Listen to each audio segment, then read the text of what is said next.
Hi everyone, welcome back to the channel mom dad and Shaurya. అందరూ ఎలా ఉన్నారు? I hope అందరూ చాలా బాగున్నారని అనుకుంటున్నా. ఈ రోజు వీడియో చాలా ఇన్ఫర్మేటివ్ గా ఉంటుంది. అందరూ స్కిప్ చేయకుండా లాస్ట్ వరకు చూడండి. ఇంకా ఎవరైనా ఛానల్ ని సబ్స్క్రైబ్ చేసుకోకపోతే please take a moment and subscribe. ఇంకా వీడియోలోకి వెళ్ళిపోదాం. ఈ రోజు topic PCOD symptoms and causes. మన అమ్మ వాళ్ళ జనరేషన్ లో ఈ పీసీఓడి అసలు ఏంటో కూడా తెలియదు. ఇప్పుడే మనకి పీసీఓడి ఎక్కువైపోయింది. మెయిన్ రీజన్ అప్పటి లైఫ్ స్టైల్ ఇప్పటి లైఫ్ స్టైల్ కి చాలా భిన్నంగా ఉంది. చాలా చేంజెస్ వచ్చాయి. అప్పుడు మార్నింగ్ నుంచి ఈవినింగ్ వరకు ఏదో ఒక యాక్టివిటీ చేసేవాళ్ళు, ఏదో ఒక పని చేస్తూనే ఉండేవాళ్ళు. సో మూమెంట్ ఉండింది. ఇంకా ఈ నైట్ ఈవినింగ్ ఫాస్ట్ గా ఒక 7:30, 8 కల్లా పడుకునేసేవాళ్ళు. మార్నింగ్ 5:30, కొంతమంది 5కి 4:30 కూడా లేచేవాళ్ళు. మీకు తెలుసుంటుంది పెద్దవాళ్ళు ఏ టైంకి లేస్తారు. కానీ ఇప్పుడు మనము చదివేటప్పుడు కూర్చుంటున్నాం, జాబ్ వస్తే జాబ్ చేసేటప్పుడు కూర్చుంటున్నాం, ఇంకా ఇంట్లో వచ్చి కూర్చుంటున్నాం. ఇంట్లో కూడా మనము కనీసం మన ఇంట్లో యాక్టివిటీ కూడా మనం చేసుకోవట్లేదు. ఈ మిక్సీలు, వాషింగ్ మిషన్, వాక్యూమ్ క్లీనర్ ఇవన్నీ వచ్చేసిన తర్వాత అందుకే ఇప్పుడు ప్రతి 5 మందిలో ఒకరికి పీసీఓడి ఉంది. సో ఇలానే కొనసాగితే 5 మందికి కూడా వచ్చే అవకాశం ఉంది. మీరే ఒకసారి ఆలోచించండి, మన లైఫ్ స్టైల్ మనం ఎంతగా చేంజ్ చేసేసాము. ఫర్ ఎగ్జాంపుల్ నా గురించే తీసుకుందాం. మాది అగ్రికల్చర్. సో నేను చిన్నప్పుడు 10th క్లాస్ వరకు ఉన్నప్పుడు స్కూల్ కి 9కి అలా వెళ్ళేసి ఈవినింగ్ 5కి అలా వచ్చేసి ఇంట్లో ఏదో ఒక పని చేసేదాన్ని. లేదంటే హాలిడేస్ వచ్చినప్పుడు పొలం తీసుకెళ్లే వాళ్ళు, అగ్రికల్చర్ వర్క్ చేయించేవాళ్ళు ఇంట్లో వాళ్ళు, చేసేదాన్ని. తర్వాత 10th అయిపోయిన తర్వాత ఇంటర్ కి తిరుపతి పద్మావతికి హాస్టల్ జాయిన్ చేయించారు. సో అప్పటి నుంచి నా లైఫ్ స్టైల్ చేంజ్ అయింది. మాది కంబైన్డ్ ఫ్యామిలీ. మా తాత ఉండేవాళ్ళు. మార్నింగ్ వెలుతురు వచ్చిందంటే 5:30, 6కే ఇంకా ఆడపిల్లలు ఇంకా పడుకున్నారు లేవండి అని లేపించేసేవాళ్ళు. ఇంకా మార్నింగ్ మా చెత్త ఊడవడం స్టార్ట్ అయ్యేది. సో ఇలా పనులు మార్నింగ్ నుంచి స్టార్ట్ అయితే ఇంకా నేను వాటర్ పట్టుకొచ్చి పెట్టాలి. ఈ మార్నింగ్ చెత్త పని అయిపోయిన తర్వాత స్కూల్కి వెళ్ళి మళ్ళీ ఈవినింగ్ వస్తే మళ్ళీ ఏదో ఒక పని ఉండేది. లేదు ఏం పని లేదంటే పొలం కన్నా రమ్మనేవాళ్ళు, ఖాళీగా మాత్రం ఉంచేవాళ్ళు కాదు. సో ఇలా పనిచేసేదాన్ని. ఇలా ఉన్న నా లైఫ్ స్టైల్ ఒక్కసారిగా నేను హాస్టల్కి వెళ్ళేసరికి ఇంకా చేంజ్ అయిపోయింది. అదే నేను ఇంతకు ముందు వీడియోలో కూడా షేర్ చేసుకున్నాను.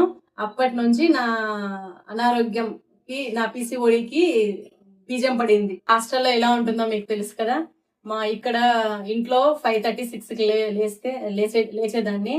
కానీ హాస్టల్లో మాత్రం 8, 8:30. ఎందుకంటే మాకు అప్పుడు కాలేజు 10కి లేదా 9:45 కల్లా స్టార్ట్ అయ్యేది.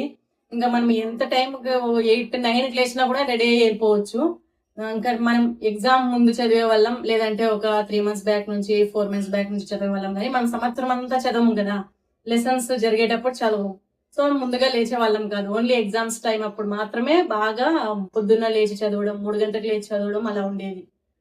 కొంతమంది స్పోర్ట్స్ లో జాయిన్ అయి ఉంటారు కదా, వాళ్ళకి యాక్టివిటీ బాగుంటుంది. కానీ మనం అలా కాదు కదా, మనకి చిన్నప్పటి నుంచి స్పోర్ట్స్ అది తెలీదు. సో మనది ఎప్పుడు చదువు చదువు చదువు, చదివితే బాగా మంచి జాబ్ వస్తుంది, అదే ఉండేది చదువు చదువు. సో కూర్చొనే ఉండేవాళ్ళం. కూర్చోవడం, తినడం, పడుకోవడం ఇదే ఉండింది. మూమెంట్ ఎక్కువ లేదు, యాక్టివిటీస్ ఎక్కువ లేవు. సో ఇలా ఇంటర్ నుంచి నేను ఎంఎస్సీ వరకు చదివాను తిరుపతిలోనే. సో 7 years ఇలా జరిగింది నా లైఫ్. నెక్స్ట్ జాబ్ జాయిన్ అయ్యాను. ఇంకా నేను టీచర్, మీకు తెలిసిందే కదా. అఫ్ కోర్స్ నిలబడి మనం లెసన్స్ చెప్తాం, నిల్చుకునే ఉంటాం. కానీ ఈ 7 years ఎఫెక్ట్ ఎలా ఉందంటే, నువ్వు నిల్చుకున్నా కూడా దాని ప్రభావం నీకు ఎక్కువగా చూపించలేదు. అంటే మనం ఎక్సర్సైజ్ ఇంకా ఎక్కువగా చేయాలి. మనం ఎక్సర్సైజ్ ఎక్కువగా చేయాలి అంటే వంగి లేవడం ఇలాంటివి, కూర్చొని లేవడం ఇలాంటివి ఎక్కువ ఉండాలి. మనం నిల్చుకునే ఉన్నది అంత ఎఫెక్టివ్ గా ఉండదు. ఎందుకంటే నా 7 years నా లైఫ్ ఇలా ఉన్నింది కాబట్టి. ఇదంతా నేను ఎందుకు చెప్తున్నానంటే, నా లైఫ్ స్టైల్ ఇలా ఉండడం వల్ల నేను చాలా లేజీగా తయారైపోయాను. సో ఈ లేజినెస్ కూడా ఒక కారణమే. ఏం తెలుసుకున్నానంటే, ఏదో ఒక పని చేస్తూ ఉండాలి. ఇంట్లో పని అయినా కానీ ఏదో ఒక పని చేస్తూ ఉండాలి. బాడీ మూమెంట్ ఉండాలి. కూర్చొని దగ్గరే, పడుకొని దగ్గరే గంటల తరబడి ఉండకూడదు. లేజీగా అస్సలు ఉండకూడదు. యాక్టివ్ గా ఉండాలి. కనీసం కిందకైనా వెళ్ళేసి రావాలి, లేదంటే టెర్రస్ పైకైనా వెళ్ళాలి. నాలాగా ఇలా లేజీగా ఎవరైనా ఇంకా మీలో ఉంటే వెంటనే చేంజ్ అవ్వండి. ఎందుకంటే ఒకవేళ ఇంకా పెళ్లి కాలేదు, పీసీఓడి ఉంది, ఇప్పుడే స్టార్ట్ అయింది కదా, లేదంటే ఇంకా పెళ్లి కాలేదు కదా మళ్ళీ చూసుకుందాం, పెళ్ళైన తర్వాత చూసుకుందాం, లేదంటే ఇప్పుడే స్టార్ట్ అయింది కదా మళ్ళీ చూసుకుందాం టైం వచ్చినప్పుడు అని అస్సలు నెగ్లెక్ట్ చేయొద్దు. ఎందుకంటే నేను అలా నెగ్లెక్ట్ చేయలేదు, కానీ నాకు తెలియకుండా నేను ఉండిపోయాను. తర్వాత నాకు దాదాపు 3 years, 5 years టైం పట్టింది దాని నుంచి బయటపడడానికి, నాకు ప్రెగ్నెన్సీ రావడానికి. సో మీరు ముందే మేల్కొనండి. సో నా స్టోరీ నుంచి నేను మీకు ఏం చెప్తున్నానంటే, మీరు ముందే మేల్కొని సో లైఫ్ స్టైల్ చేంజెస్ చేసుకొని యాక్టివ్గా ఉండండి. మంచిగా వాకింగ్ చేసుకోండి. మార్నింగ్, ఈవినింగ్ కానీ మీకు కుదిరితే. లేదంటే ఏదో ఒక టైంలో వాకింగ్ చేయండి. మీరు ఎక్కువ మూమెంట్ అని కూడా లేదు. స్లోగా చేంజ్ అవ్వండి. కదులుతూ ఉండండి. అస్సలు కూర్చోవద్దు ఒక దగ్గర. పీసీఓడి అనేది ఒక హార్ట్ అటాక్ లాగా అలా పెద్ద సీరియస్ డేంజర్ అయితే కాదు.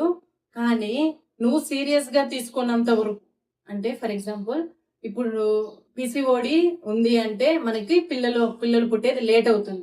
పిల్లలు పుట్టేది లేట్ అవుతుంది అంతేగాని పిల్లలు అస్సలు పుట్టరు అనేదైతే అబద్ధం.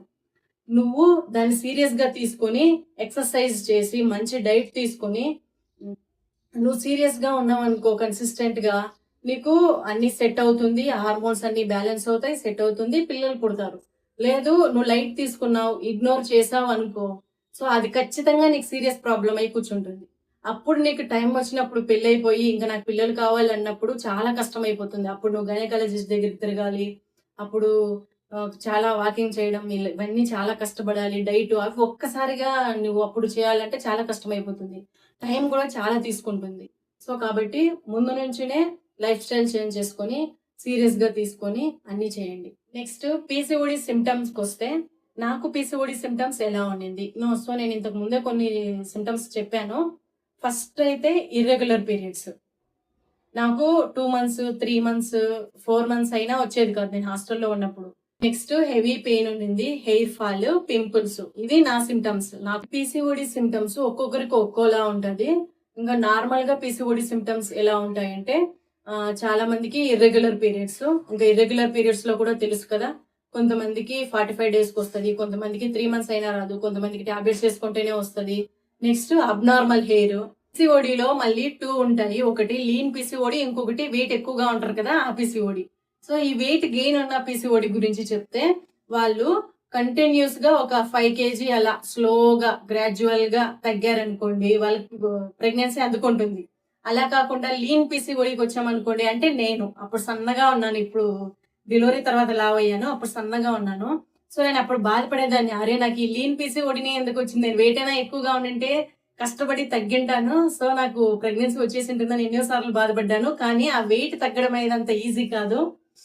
ఒకవేళ 1 కేజీ తగ్గారనుకోండి ఇంకా ఎక్సర్సైజ్ అవేం చేయలేదంటే ఇంకో 4 కేజీస్ పెరుగుతారు. అలా ఉంటుందన్నమాట పీసీఓడిలో. హార్మోనల్ ఇంబాలెన్స్ కదా!